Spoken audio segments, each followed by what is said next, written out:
First എന്റെ വണ്ടി എടുത്ത് പുറത്തിട്ടിട്ട് അവന്റെ വണ്ടി നമ്മുടെ ഗ്യാരേജിൽ കയറ്റിയിട്ടിട്ട് ഹണിമൂൺ മൂന്നാർ ട്രിപ്പ് എന്ന് പറഞ്ഞ് ഞാനൊരു ക്യാപ്ഷനൊക്കെ വെച്ചിട്ട് ഒരു പോസ്റ്റ് രാത്രി പോസ്റ്റ്. ബൈക്ക് എടുത്തു, ബൈക്കിലിരിക്കുന്നു, അച്ഛൻ്റെ ട്രൗസർ. അങ്ങനെ ഇറങ്ങുമ്പോഴത്തേനും അവിടെ അതേപോലെ ഒരു കാർ നമുക്ക് കാണാൻ സാധിക്കുന്നുണ്ട്. അച്ഛൻ്റെ കിടുക്കച്ചി ഗ്ലാസും കാര്യങ്ങളൊക്കെ കാണുന്നുണ്ട്. നമ്മൾ ആ കാർ നോക്കുമ്പോഴത്തേനും അവിടെ കിടക്കുന്ന ഒരു ചവന്ന കാറാണ്.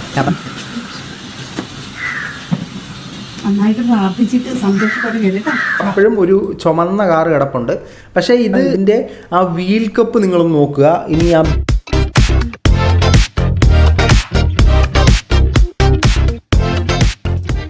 എല്ലാ പ്രിയ സുഹൃത്തുക്കൾക്കും പുതിയൊരു വീഡിയോയിലേക്ക് ഹാർദവമായ സ്വാഗതം. നമ്മുടെ പ്രധാന വിഷയത്തിൽ കിടക്കുന്നതിന് മുമ്പ് എല്ലാ ദിവസവും എല്ലാ വീഡിയോയിലും എല്ലായ്പ്പോഴും പറയുന്ന പോലെ തന്നെ നമ്മുടെ വീഡിയോ കാണുന്ന നിങ്ങൾ ആരെങ്കിലുമൊക്കെ സബ്സ്ക്രൈബ് ചെയ്യാതെയാണ് കണ്ടുകൊണ്ടിരിക്കുന്നെങ്കിൽ ഇടം വല്ല നോക്കാതെ ആ സബ്സ്ക്രൈബ് ബട്ടൺ നോക്കിയിട്ട് പ്ലക്കനെ എന്നൊരു ക്ലിക്ക് വെച്ച് കൊടുക്കുക. ഇപ്പോഴും മുന്നോട്ടുള്ള യാത്രയിൽ എനിക്ക് നിങ്ങളുടെ സഹായം തീർച്ചയായിട്ടും ആവശ്യമാണ്. സബ്സ്ക്രൈബ് ചെയ്യുന്നതിൻ്റെ തൊട്ടപ്പുറത്ത് ഒരു ബെല്ലൈക്കണുണ്ട്. അതിൽ പിടിച്ച് കിണീണ അടിച്ച് വെക്കുക. നമ്മളിരുന്ന വീഡിയോയുടെ നോട്ടിഫിക്കേഷൻ നിങ്ങൾക്ക് ചടപട എത്തും. നമ്മുടെ വീഡിയോസൊക്കെ നിങ്ങൾക്ക് പടപടയെന്ന് കാണാനും പറ്റും. ഇനി ഈ വീഡിയോ കാണുന്നവർ ജസ്റ്റ് ഒന്ന് ലൈക്ക് ചെയ്യുക, നേരെ കമൻറ്റ് ബോക്സിലേക്ക് വരിക, എന്തെങ്കിലും ഒരു കമൻറ്റ് ഇടുക. കുറഞ്ഞ പക്ഷേ ഇതേ ലൈക്ക് തന്നെ കമൻറ്റായിട്ട് ഇടുക, ഒരു ഹാർട്ട് കമൻറ്റായിട്ട് ഇടുക. നമ്മുടെ ഈ വീഡിയോ റീച്ച് ആകാനായിട്ട് നിങ്ങളുടെ കമൻറ്റുകൾ നമ്മളെ വളരെയധികം സഹായിക്കും. ഈ മാസം നമ്മുടെ വീഡിയോസ് എല്ലാം തേഞ്ഞ് പോയിക്കൊണ്ടിരിക്കുകയാണ് സുഹൃത്തുക്കളെ. നമുക്ക് വ്യൂസ് എന്ന് പറയുന്നൊരു സാമാനമില്ല. അപ്പോൾ കാണുന്നവരെല്ലാം കമൻറ്റുകൾ ഇടുക. നിങ്ങളുടെ കമൻറ്റുകളാണ് ഈ വീഡിയോസിനെ ഒന്ന് ബൂസ്റ്റപ്പ് ചെയ്യുന്നത്. ഓക്കെ, അപ്പോൾ കൂടുതലായി എടുപ്പിക്കുന്നില്ല, നേരെ നമുക്ക് നമ്മുടെ വിഷയത്തിലേക്ക് വരാം. നമ്മുടെ വിഷയം എന്ന് പറഞ്ഞാൽ അച്ചായൻ കല്യാണം കഴിച്ചാൽ നിങ്ങളെല്ലാവരും അറിഞ്ഞിട്ടുണ്ടാവില്ല. നമ്മുടെ തൊപ്പിയോടെ നടന്ന അച്ചായൻ്റെ ഒരു ഇൻ്റർവ്യൂ വന്നിട്ടുണ്ട്. അപ്പോൾ കമൻറ്റ് ബോക്സുകളിലും അവിടെ ഇവിടെ എല്ലാം അച്ചായൻ്റെ വണ്ടി, അച്ചായൻ്റെ BMW ആണ് ചർച്ചാ വിഷയം. അപ്പോൾ ഈ BMW കുറിച്ചിട്ടാണ് നമ്മളിവിടെ ചർച്ച ചെയ്യാൻ പോകുന്നത്. അറിയാത്തവർക്ക് വേണ്ടി ഞാനൊന്ന് പറഞ്ഞുതരാം. അച്ചായൻ തൊപ്പിയുടെ കൂടെ നടക്കുന്ന ഒരു വ്യക്തിയായിരുന്നു. അച്ചായൻ ഒരു കുട്ടി സെലിബ്രിറ്റിയായി മാറിയിട്ടുണ്ടായിരുന്നു. അങ്ങനെ ഇരുന്നപ്പോഴത്തേന് അച്ചായൻ്റെ അമ്മയ്ക്ക് ബ്ലഡ് ക്യാൻസർ ആണെന്നും പറഞ്ഞിട്ട് ഒരു പിരിവ് നടത്തി. അച്ചായൻ്റെ അമ്മയ്ക്ക് ആസ്റ്റർ മെഡിസിറ്റിയിൽ നിറക്കാൻ പൈസയില്ല. അങ്ങനെ ഒരുപാട് പേര് അദ്ദേഹത്തെ സാമ്പത്തികമായി സഹായിച്ചതിന് ശേഷം അദ്ദേഹം അമ്മയൊക്കെ ട്രീറ്റ്മെൻറ്റും കാര്യങ്ങളൊക്കെ നടത്തി. ഇപ്പോൾ അദ്ദേഹത്തിൻ്റെ കല്യാണം കഴിഞ്ഞപ്പോഴത്തേനും അദ്ദേഹം ഒരു BMW കാർ എടുക്കുന്നു. ആ കാറിൽ അദ്ദേഹം എങ്ങാണ്ടൊക്കെ ട്രിപ്പ് പോകാൻ പോകുന്നു, ഹണിമൂൺ ട്രിപ്പ് പോകാൻ പോകുന്നു. ഇത് ചർച്ചാ വിഷയം. പണം കൊടുത്തവരെല്ലാം നമ്മുടെ പണം തന്നിട്ട് അമ്മയെ ചികിത്സിക്കാൻ നീ BMW കൊടുത്ത് കറങ്ങോണോ, മറ്റവനും മറിച്ചവനും എന്നൊക്കെ ഉള്ള ചോദ്യങ്ങളൊക്കെ ഉയർന്നിരിക്കുകയാണ്.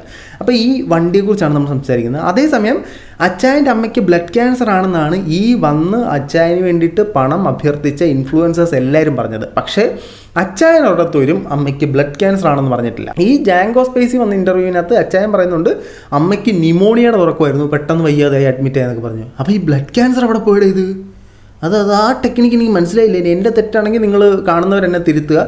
ഇനി നമുക്ക് അച്ചായൻ്റെ ഈ ഫണ്ട് ബേസ് ചെയ്ത ഇഷ്യൂവിലേക്കൊക്കെ നമുക്കൊന്ന് പോവാം കേട്ടോ. ചികിത്സക്കായിട്ട് പൈസ ഇട്ട് തന്ന ആൾക്കാരൊക്കെ ഇപ്പോഴും പറയുന്നത് ആ കിട്ടിയ ഫണ്ട് കൊണ്ട് കല്യാണം കഴിച്ചവനല്ലേ. അതായത് ഇപ്പൊ ഈ കളവങ്കോടം ക്ഷേത്രത്തിൽ ഒരു കല്യാണം നടക്കുന്നത് മാക്സിമം ഒരു 6000 രൂപയാണ് ചെലവുള്ളത്. അതിനിപ്പോ നമ്മുടെ ചികിത്സാ സഹായ ഫണ്ടിൽ നിന്ന് കല്യാണം കഴിക്കേണ്ട ആവശ്യം വന്നില്ല എന്നുള്ളതാണ് ഒന്നാമത്തെ കാര്യം. പിന്നെ തന്ന പൈസകൾക്ക് ഒത്തിരി പേര് പൈസ തന്നിട്ടുണ്ട്. തന്ന എമൗണ്ടുകൾ ഞാൻ പറഞ്ഞില്ലേ, ഈ 1 രൂപ തൊട്ട് 100 രൂപ വരെ തന്നവരും 10,000 തന്നവരൊക്കെ ഉണ്ട്. ഈ പറഞ്ഞ ലാസ്റ്റ് പറഞ്ഞ എമൗണ്ട് തന്നത് 1, 2, 3 പേര് മാത്രമേ ഉള്ളൂ. പക്ഷെ എങ്കിൽ കൂടി ഇപ്പോൾ ആസ്റ്റർ മെഡിസിറ്റിയിൽ നിന്ന് എനിക്ക് വന്ന ലെറ്ററിൽ ഈ കഴിഞ്ഞ 11-ാം തീയതിയോ 12-ാം തീയതിയോ മറ്റാണ് നമ്മൾ ലാസ്റ്റ് ഡേറ്റ് തന്നിരുന്നത് ബില്ലിന്റെ ബാക്കി അടയ്ക്കാനായിട്ട്. അപ്പം അങ്ങനെ നിൽക്കണം ഞാൻ. എക്സ്പെഷ്യലി അമ്മയ്ക്ക് 15 ദിവസത്തെ മരുന്നിന് വേണ്ടിയിട്ട് വേണ്ടത് 15,500 രൂപയാണ്. ഒരു മാസം എനിക്ക് വേണ്ടത് 33 രൂപ ഒരു മരുന്നിന്. പിന്നെ വേണ്ടത് ഒരു ലിസ്റ്റ് ഓഫ് ബഞ്ച് ഓഫ് മരുന്നിന്റെ ലിസ്റ്റ് ഉണ്ട് എൻ്റെ കയ്യിൽ. ഇതൊക്കെ ഞാൻ വാങ്ങിച്ചുകൊണ്ടിരിക്കുകയാണ്. അതിനിടയ്ക്ക് ആരും ഞാൻ ഡിസ്റ്റർബ് ചെയ്യണില്ല.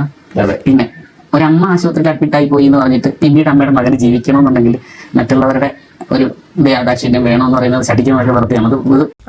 അത് ശരിയാണ്. അദ്ദേഹത്തിൻ്റെ അമ്മ ആശുപത്രിയിലായി. ആ സമയത്ത് അദ്ദേഹത്തിന് സാമ്പത്തിക സഹായം വേണ്ടി വന്നു. ആ സമയത്ത് പലരും സഹായിച്ചു. പക്ഷെ നീ ഇനി മുന്നോട്ട് ജീവിക്കണമെങ്കിൽ നാട്ടുകാരെ ബോധ്യപ്പെടുത്തി ജീവിക്കാൻ പാടുള്ളൂ എന്ന് പറയുന്നത് തെറ്റാണ്. അല്ലെങ്കിൽ അങ്ങനെ ഒരു നല്ല ജീവിതം പിന്നെ മുന്നോട്ട് നയിക്കാൻ പാടില്ല എന്ന് ആളുകൾ ചിന്തിക്കുന്നുണ്ടെങ്കിൽ അത് തീർച്ചയായിട്ടും തെറ്റാണ്. പക്ഷേ ഇതിനകത്ത് സംഭവം എന്താണെന്നറിയുമോ? ഇപ്പോൾ അച്ചായൻ പറയുന്നുണ്ട് ഈ അമ്മയെ ചികിത്സിക്കാൻ സമയത്ത് ഫണ്ടില്ല എന്നുള്ള കാര്യം പറയുന്നുണ്ടായിരുന്നു. ആൾക്കാരുടെ സഹായങ്ങൾ അഭ്യർത്ഥിച്ചിട്ടുണ്ടായിരുന്നു. ഒരുപാട് പേര് സഹായിച്ചിട്ടുണ്ടായിരുന്നു. ഇപ്പോൾ നിലവിൽ 30,000 രൂപ മെഡിസിന് മാത്രം ബഞ്ച് ഓഫ് മെഡിസിന് വേണ്ടിയിട്ട് വേണമെന്ന് പറയുന്നുണ്ടായിരുന്നു. അച്ചായന് വണ്ടിയുണ്ട്, അച്ചായന് വീടുണ്ട്. ഇതൊന്നും പണയത്തിലാണെന്ന് എനിക്കറിയില്ല കേട്ടോ.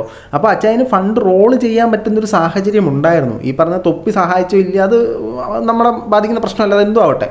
റോൾ ചെയ്യാനുള്ള സാധനം ഉണ്ടായിരുന്നു അച്ചായൻ്റെ കയ്യിൽ. കാരണം അച്ചായൻ്റെ കയ്യിൽ ഇപ്പോഴും ആ കാറുണ്ട്. അച്ചായൻ ഇപ്പോഴും അതേ വീട്ടിൽ തന്നെയാണ് യൂസ് ചെയ്യുന്നത്. അപ്പോൾ അതൊക്കെ അവിടെ നിൽക്കട്ടെ, നമുക്ക് ബാക്കിയും കൂടെ കേട്ടിട്ട് വരാം കേട്ടോ. ശരിക്കും പറഞ്ഞാൽ അത് വേണ്ടാത്ത തരം ചിന്തകളാണ്. പൈസ തന്നു, വാങ്ങിച്ചു, ചെലവാക്കി.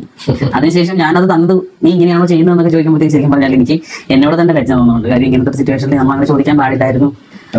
അങ്ങനെ ചോദിപ്പിച്ചവർ ഇപ്പം എൻ്റെ കൂടുതലില്ല. അതെ, അങ്ങനെ അതൊരു കറക്റ്റായിട്ടുള്ള കാര്യമാണ്. അങ്ങനെ ചോദിച്ചാൽ എൻ്റെ അടുത്ത് ഇല്ല എന്ന് പറയുന്നത് ഒരു പക്ഷേ ഇദ്ദേഹത്തിൻ്റെ മുൻ കാമുകിയായിരിക്കും പറയുന്നത്. പക്ഷേ പണം തന്നു, അത് ചിലവാക്കി, അത് തീർന്നു, ഇനി അതിനെക്കുറിച്ച് ചോദിച്ചിട്ടുണ്ട്. അങ്ങനെ നമുക്ക് ഒരിക്കലും വാശി പിടിക്കാൻ പറ്റത്തില്ല. കാരണം നിങ്ങളുടെ വിഷമം കണ്ടിട്ട് പലരും സഹായിച്ചിട്ടുണ്ടെങ്കിൽ ആ പണത്തിൻ്റെ ഒരു കമ്മിറ്റ്മെൻറ്റ് നിങ്ങൾക്ക് തീർച്ചയായിട്ടും അവരോടുണ്ടാവും. അവർ നിങ്ങളെ സഹായിച്ചിട്ടുണ്ടെങ്കിൽ, നിങ്ങളുടെ ഇല്ലായ്മയിൽ നിങ്ങൾ വേണമെന്ന് പറഞ്ഞപ്പോൾ നിങ്ങളെ സഹായിച്ചിട്ടുണ്ടെങ്കിൽ നിങ്ങളുടെ ജീവിതശൈലി അവരെ അത് ട്രിഗർ ചെയ്യിക്കും. എൻ്റെ കയ്യിൽ നിൽക്കാൻ പോലും പൈസ ഇല്ല, 5 പൈസ എടുക്കാനില്ല, നിങ്ങൾ 1 രൂപ അല്ലെങ്കിൽ 100 രൂപയെങ്കിലും ഇട്ട് എന്നെ സഹായിക്കണം എന്നും പറഞ്ഞുകൊണ്ട് ഇങ്ങനെ നിന്ന് ചോദിച്ചിട്ട് അതിനുശേഷം കല്യാണം കഴിഞ്ഞിട്ട് ഞങ്ങൾ 3 ട്രിപ്പ് BMW പോകുന്നു, അല്ലെങ്കിൽ അങ്ങനെ ആർഭാട ജീവിതം മുന്നോട്ട് നയിക്കുന്നു എന്ന് കാണുമ്പോഴത്തേക്കും ഈ തന്നവർക്ക് മണ്ടന്മാരാണെന്നൊരു ഫീൽ ഉണ്ടാവും. അത് ഇനിയിപ്പോൾ നിങ്ങൾ ഇല്ലായ്മ തന്നെ കാണിച്ച് മുന്നോട്ട് പോകണമെന്നല്ല പറയുന്നത്. പക്ഷേ നിങ്ങളെ ശരിക്കും ഇല്ലെങ്കിൽ നിങ്ങൾ ഈ ആർഭാടം നാട്ടുകാരെ സോഷ്യൽ മീഡിയയിൽ കാണിച്ചത് തെറ്റാണെന്നേ ഞാൻ പറയത്തുള്ളൂ. കാരണം എൻ്റെ ഇല്ലോ പണം തോ, എൻ്റെ ഇല്ലോ കാശ് തോ എന്ന് പറഞ്ഞിരുന്നിട്ട് എല്ലാം പരിപാടിയൊക്കെ കഴിഞ്ഞ് കാശൊക്കെ ഇഷ്ടം പോലെ ഇങ്ങനെ എടുത്തു കഴിഞ്ഞിട്ട് എൻ്റെ ഇഷ്ടം പോലെ കാശുണ്ട്, നമ്മൾ BMW, നമ്മൾ ട്രിപ്പ് പോകുന്നൊക്കെ പറയുമ്പോഴത്തേനും പണം തന്നവർക്ക് അവർ വഞ്ചിക്കപ്പെട്ടോ, അവർ കബളിപ്പിക്കപ്പെട്ടോ എന്ന് തോന്നും. അതിനകത്ത് എങ്ങനെയാണ് അവർ തെറ്റ് പറയുന്നത്? എനിക്കത് മനസ്സിലായില്ല. എത്ര ആലോചിച്ചിട്ട് എനിക്കത് പിടിയിട്ടുന്നില്ല. നമ്മൾ ഒരാളുടെ സഹായം സ്വീകരിച്ചിട്ടുണ്ടെങ്കിൽ നമുക്കത് അവരോടൊരു ബാധ്യത ഉണ്ടാകും. തീർച്ചയായിട്ടും അവരോട് നമുക്കൊരു ബാധ്യത ഉണ്ടാവും. അപ്പോൾ തന്ന ആളുകൾക്ക് നിങ്ങൾ ഫ്രോഡാണോ എന്ന് ഇപ്പോൾ ചിന്തിച്ചു തുടങ്ങിയെങ്കിൽ അത് നിങ്ങളുടെ തെറ്റാണ്. ഇനി നമുക്ക് അച്ചായൻ പറയുന്ന ബാക്കിയൂടെ കേൾക്കാം. നടക്കുകയായിരുന്നല്ലോ. അപ്പം ഭക്ഷണമൊന്നും കഴിക്കുന്നില്ല. അങ്ങനെ നടന്നു കഴിഞ്ഞപ്പം അമ്മ പറഞ്ഞു ഭക്ഷണം കഴിക്കാനുള്ള ഫുള്ള് വെള്ളത്തിലായിരുന്നു. ഞാൻ ഇവിടെ വരുമ്പോൾ 4 മണി 3 മണി വെളുപ്പം കാലത്താണ്. ആരെങ്കിലും കൊണ്ടുവന്നിട്ട് ഇറക്കിയിടും, ഞാൻ ഡോർ തുറന്നകത്ത് കയറും. ഫുൾ ഡിപ്രഷൻ സ്റ്റേജ് ആയിരുന്നു. കയ്യിൽ പോയി കയറും. ശരിക്കും പറഞ്ഞാൽ ഒരു മനുഷ്യന് അങ്ങനത്തെ സീൻ ഉണ്ടാകാതിരിക്കട്ടെ.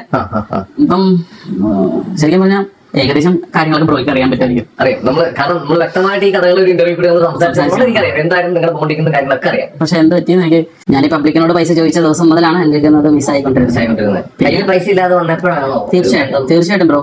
അത് ശരിക്കും ഒരിക്കലും ഒരു മാനദണ്ഡം പൈസ ആക്കി വെച്ചുകൊണ്ട് ഒരു റിലേഷൻഷിപ്പ് സ്റ്റാർട്ട് ചെയ്യുകയോ എൻഡ് ചെയ്യുകയോ ചെയ്യരുത്. അതായത് പൈസ മാനദണ്ഡമാക്കി വെച്ചുകൊണ്ട് ഒരു ഒരു ബന്ധവും റിലേഷൻഷിപ്പും സ്റ്റാർട്ട് ചെയ്യുക എൻഡ് ചെയ്യുക ചെയ്യരുതെന്ന് പറഞ്ഞാൽ, അതായത് പുള്ളിയുടെ കയ്യിൽ ദമ്പടി ഒരുപാടുണ്ടായിരുന്നു. ആ സമയത്ത് പുള്ളിക്കാരനൊരു പ്രണയം വന്നു. പുള്ളിക്കാരൻ പറഞ്ഞ് നമ്മൾ ഡീകോഡ് ചെയ്യട്ടോ, ഇതാണോ പുള്ളിക്കാരൻ ഉദ്ദേശിച്ചത് എനിക്കറിയത്തില്ല. ദമ്പടി ഉണ്ടായിരുന്നപ്പോൾ ഒരു പുള്ളിക്കാരി ഇദ്ദേഹമായിട്ട് വന്ന് സ്നേഹബന്ധത്തിൽ ഏർപ്പെട്ടു. അതിനുശേഷം ഇദ്ദേഹത്തിൻ്റെ പണമില്ല, ഇദ്ദേഹം പബ്ലിക്കിനോട് വല്ലതും തരണേ, എന്നെ സഹായിക്കണേ എന്ന് ചോദിച്ചു. ആ സമയത്ത് ആ പെൺകുട്ടിക്ക് മനസ്സിലായി ഇദ്ദേഹത്തിൻ്റെ ഈ പണമില്ല എന്നുള്ള കാര്യം. അങ്ങനെ ആ പെൺകുട്ടി സ്കൂട്ടായി. ഇയാൾ എന്നെ കെട്ടണം എന്ന് പറഞ്ഞുകൊണ്ട് ഞാൻ ഭാര്യ എന്ന് പറഞ്ഞുകൊണ്ടൊക്കെ എനിക്കങ്ങനെ യാതൊരു ബന്ധവുമില്ല, എനിക്ക് മനസ്സിലായി ഇദ്ദേഹം വെറും ലംബടനാണെന്നൊക്കെ പറഞ്ഞിട്ട് ആ കുട്ടി അങ്ങ് പോയി. അപ്പോൾ ഇദ്ദേഹം പറയുന്നത് പണം നോക്കി മാത്രമാണ് അവർ വന്നത്. അത് അവരുടെ സൈഡിൽ നിന്നൊക്കെയുള്ള എക്സ്പ്ലനേഷനോടെ കേട്ടാലേ നമുക്കറിയാം എന്താണെന്നുള്ളത്. പിന്നെ അതിനോട് ഞാൻ യോജിക്കുന്നു. പണം ഉള്ളപ്പോൾ ഒരുപാട് ബന്ധങ്ങൾ വരും, പണം ഇല്ലാത്തപ്പോൾ ഒരുപാട് ബന്ധങ്ങൾ പോവും. അനുഭവസ്ഥനാണ്. അപ്പോൾ നമുക്ക് അച്ചായൻ പറയുന്ന ബാക്കി കേൾക്കാം. നടന്നത് ഇപ്പോഴും ഞാൻ ഇവിടെ എൻ്റെ ഫ്രണ്ട് മാഹിൻ എന്നിട്ടൊരു ഫ്രണ്ട് ഉണ്ട്. അവന്റെ പഴയ BM ഒക്കെ ശരിയാക്കി എടുത്തിട്ട് എറണാകുളത്ത് വരുമ്പോഴത്തേക്ക് എന്നെ കാണാൻ വരും എന്ന് പറയുന്നു. അപ്പോഴാണ് ഈ സന്തോഷ വാർത്ത. എന്നെ കല്യാണത്തിന് വിളിച്ചില്ലല്ലോ, എന്താണ് ഇപ്പൊ കൂടി നിങ്ങൾ കേട്ട മെസ്സേജ് പോലെ. ഞാൻ പറഞ്ഞാൽ ഞാൻ വീട്ടിലുണ്ട്, കല്യാണപ്പെണ്ണ് ഞാനും ഉണ്ട്, നീ ഇങ്ങോട്ട് വന്നു പറഞ്ഞു. അപ്പൊ അവൻ ഇവിടെ വന്നപ്പോൾ ജസ്റ്റ് എന്റെ വണ്ടി എടുത്ത് പുറത്തിട്ടിട്ട് അവന്റെ വണ്ടി നമ്മുടെ ഗ്യാരേജിൽ കയറ്റിയിട്ടിട്ട് ഹണിമൂൺ 3 ട്രിപ്പ് എന്ന് പറഞ്ഞ് ഞാനൊരു ക്യാപ്ഷനൊക്കെ വെച്ചിട്ട് ഒരു പോസ്റ്റ് രാത്രി പോസ്റ്റ്. ഇതാണ് നമ്മുടെ പ്രധാന ചർച്ചാ വിഷയം. അതായത് അച്ചായൻ്റെ കയ്യിൽ 5 നയാ പൈസ ഇല്ലെന്ന് പറഞ്ഞ് അച്ചായൻ ആൾക്കാരുടെ എല്ലാം പണം ചോദിച്ചു വാങ്ങിച്ചു. അതിനുശേഷം അച്ചായൻ കല്യാണം കഴിച്ചു. അച്ചായൻ പറഞ്ഞ പോലെ തന്നെ 6000 രൂപ മുടക്കി അച്ചായൻ ഒരു ചെറിയ കല്യാണം കഴിച്ചു. കല്യാണം കഴിഞ്ഞ് വന്നതിന് ശേഷം അച്ചായൻ്റെ ഏതോ ഒരു സുഹൃത്ത് BMW കാറുമായിട്ട് വന്നു. അച്ചായൻ്റെ വണ്ടി 5 നയാ പൈസ ഇല്ലാത്ത അച്ചായൻ്റെ വണ്ടി എടുത്ത് വെളിയിലോട്ട് ഇട്ടിട്ട് ഈ BMW കയറ്റി അകത്തേക്ക് ഇട്ടിട്ട് അച്ചായൻ ഒരു വീഡിയോ എടുത്തു. ആ വീഡിയോയ്ക്കകത്ത് ഞങ്ങൾ ഹണിമൂൺ ട്രിപ്പ് മൂന്നാറിലേക്ക് പോകാമെന്ന് പറഞ്ഞ് അച്ചായൻ വെറുതെ തെറ്റിദ്ധരിപ്പിക്കാൻ വേണ്ടി ഇട്ടു. തെറ്റിദ്ധരിപ്പിക്കാൻ വേണ്ടി ഇട്ടു.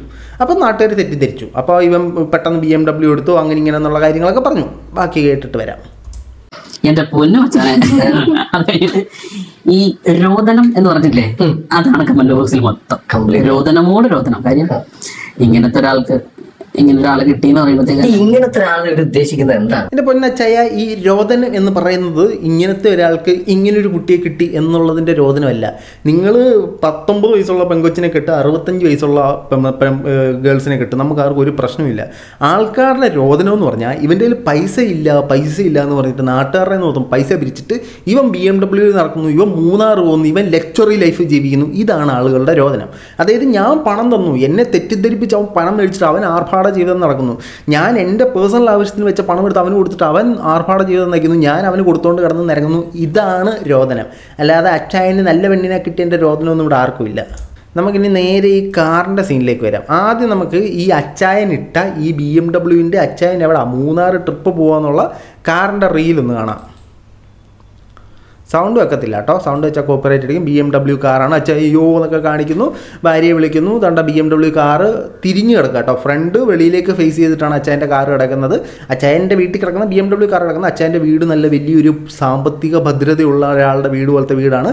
അച്ഛൻ വണ്ടി എടുത്തുകൊണ്ട് മൂന്നാറിൽ പോകുന്നത് പോലെ, ഭാര്യയുമായിട്ട് ഹണിമൂണിന് പോകുന്നത് പോലെ അച്ഛൻ പറഞ്ഞ പോലെ തന്നെ തെറ്റിദ്ധരിപ്പിക്കുന്ന റീലിട്ടു. എന്നിട്ട് അച്ഛൻ അതിന് കൊടുത്ത ക്യാപ്ഷൻ എന്ന് പറഞ്ഞാൽ എന്ത് ഓപ്പൺ ആവുന്നില്ല, അച്ചായനും പൊണ്ടാട്ടിയും ഹണിമൂൺ ട്രിപ്പ് പ്ലാനിങ് എന്നിട്ട് കുറേ ഹാഷ്ടാഗുകൾ. അതിനുശേഷം ഈ സാധനം കമൻറ്റ് ബോക്സിൽ ചർച്ച ചെയ്യപ്പോഴത്തേന് അച്ചായൻ എഡിറ്റ് ചെയ്തൊരു സാധനം കൂടെ ചേർത്തു. Owner of BMW at Mahi R7 ഇവൻ്റെ ആണ് BM എന്ന് പറഞ്ഞിട്ടിട്ടുണ്ട്. അപ്പം ഞാൻ മറ്റേ നമ്മുടെ സെറ്റ് ചെയ്യുന്ന സാധനത്തേക്ക് നോക്കിയപ്പോൾ ഈ മഹി എന്ന് പറയുന്ന ഒരു പുള്ളിക്കാരൻ്റെ തന്നെയാണ് ഈ BMW കാറ്. അപ്പോൾ ഈ BMW കാറ് അച്ചായൻ എടുത്തതല്ല. ഇനി നമുക്ക് കുറച്ചും കൂടെ ഡീറ്റെയിൽഡ് ആയിട്ട് നോക്കുകയാണെങ്കിൽ, നോക്കുന്നതിന് മുമ്പ് നമുക്ക് ഒരു വീഡിയോ കൂടെ കാണാം കേട്ടോ. അച്ചായൻ്റെ ഒരു ബൈക്ക് എടുത്തിട്ട് അച്ചായൻ വീണ്ടും ഒരു പോസ്റ്റ് ലൈഫ് കാണിക്കുന്ന ഒരു വീഡിയോ കണ്ടു നോക്കാം. അതുകൊണ്ട് അച്ചായൻ ബൈക്ക് എടുത്തു, ബൈക്കിലിരിക്കുന്നു, അച്ചായൻ്റെ ട്രൗസർ. അങ്ങനെ ഇറങ്ങുമ്പോഴത്തേനും അവിടെ അതേപോലൊരു കാർ നമുക്ക് കാണാൻ സാധിക്കുന്നുണ്ട്. അച്ചായൻ്റെ കിടുക്കാച്ചി ഗ്ലാസും കാര്യങ്ങളൊക്കെ കാണുന്നുണ്ട്. നമ്മൾ ആ കാറ് നോക്കുമ്പോഴത്തേനും അവിടെ കിടക്കുന്ന ഒരു ചവന്ന കാറ്. അച്ചായൻ്റെ ആ വണ്ടി ഇങ്ങനെയാണ് കിടക്കുന്നത്. BMW ഇങ്ങനെയാണ് കിടന്നെങ്കിൽ ആ കാർ ഇങ്ങനെയാണ് കിടന്നത്. അത് BMW കാർ അല്ല അവിടെ കിടക്കുന്നത്. ഇനി ഇതുപോലെ തന്നെ അച്ചായൻ നമ്മുടെ ഈ പെൺകുട്ടിയെ കൊണ്ട് അച്ചായൻ്റെ വീട്ടിലേക്ക് കയറുമ്പോൾ ഉള്ള ഒരു വീഡിയോ ഞാൻ നിങ്ങൾക്ക് കാണിച്ചു തരാമേ.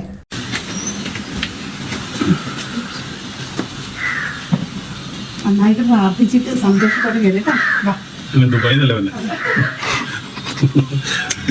ഓക്കെ, ആ സമയത്തും നിങ്ങളവിടെ ആ കാർ കണ്ടു എന്ന് ഞാൻ വിചാരിക്കുന്നു. അവിടെ അപ്പോഴും ഒരു ചുമന്ന കാർ കിടപ്പുണ്ട്.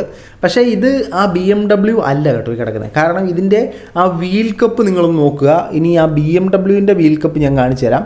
ഇതാണ് BMW വീൽ കപ്പ്. അപ്പോൾ അച്ചായൻ്റെ അവിടെ കിടക്കുന്ന കാറ് BMW കാറ് അച്ചായൻ്റെ അല്ല എന്ന് നമുക്ക് അനുമാനിക്കാം.